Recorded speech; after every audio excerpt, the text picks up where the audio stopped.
Today has just kind of been one of those odd days where you're just jumping from one thing to the next. But I did collect a bunch of dandelions. Definitely left plenty more for the bees. Don't worry about that. But I'm going to take these in the house, dry them, put them on the dehydrator, dry them, and then they're going to be soaked in oil for a couple months. And it makes this amazing balm that is so good for aches and pains. Just does wonders. And then another thing I'm doing, clearing this spot so that it can get prepped for wintertime. Not wintertime. Oh my gosh, where is my brain? Prepping this spot for spring and summer. So anyway, a couple years ago, I planted a couple sunflowers here just to see what would happen. And they reseeded, like sunflowers will do. And then we had this cluster here. But, so I was like, I wonder if I'm going to have anything growing this year. Yeah, you see those little leaves down there? Those are all sunflowers. Other than a couple, like, there's some bindweed. Other than that, this is all sunflowers. So I have no worries. In fact, I'm going to have to thin them for sure.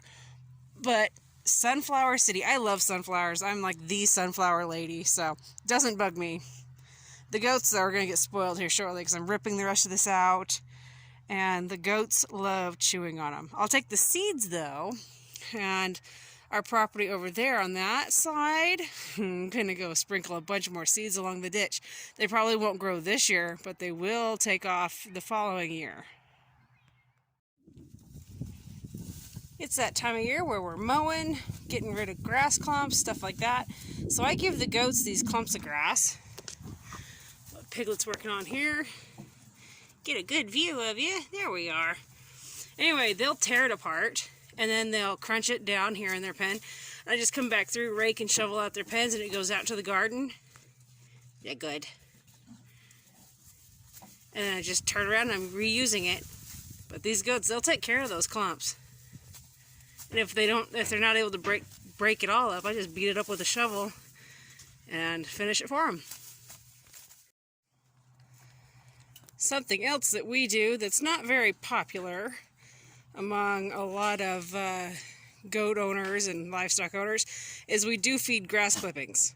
Now this grass was literally just cut, and it's actually dry. It's the top layer of the grass we have. There's just a little bit of green in there, but the rest of it's dry. It's from last year. They had been standing. So they're going to pick through this so quickly, it's not going to be a problem. If the weather was warmer, I would actually come into their pen, rake and sweep out an area so it's nice and clean, and spread the clippings on that in a thin line. That way it doesn't create a bunch of heat, doesn't mold, doesn't cause problems. But when it's like this, the goats pick through it fast enough and it doesn't hurt them. Now, if your goat has never had this, you need to introduce it slowly, because you can give them diarrhea, you can give them some gut aches. If you do this and you pile it up and it gets hot, you're probably going to kill your goat.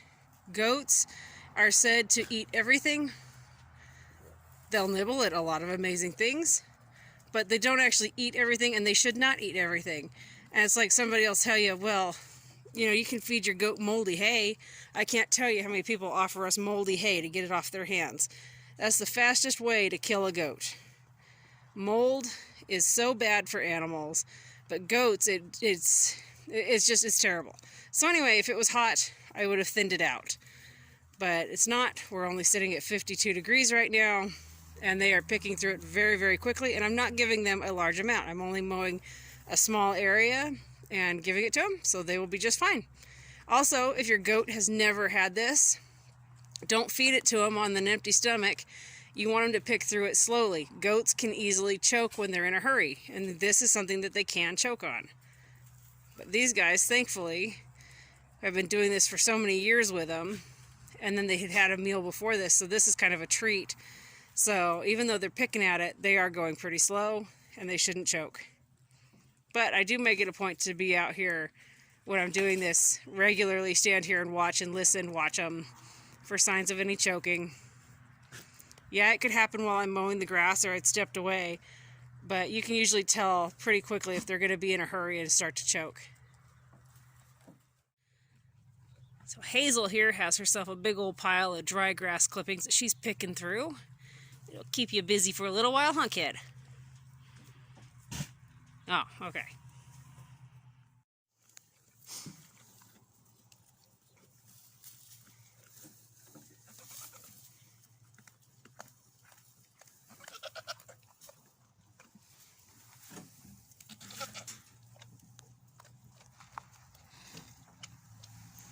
What? Yeah, I see what you've done. You smacked your grass against your bucket. And look at that, your grass is almost gone. Look at that. It's amazing how quickly you decimate that. Plus it gives these guys something to do. It occupies them more than just eating, and they have to work for it.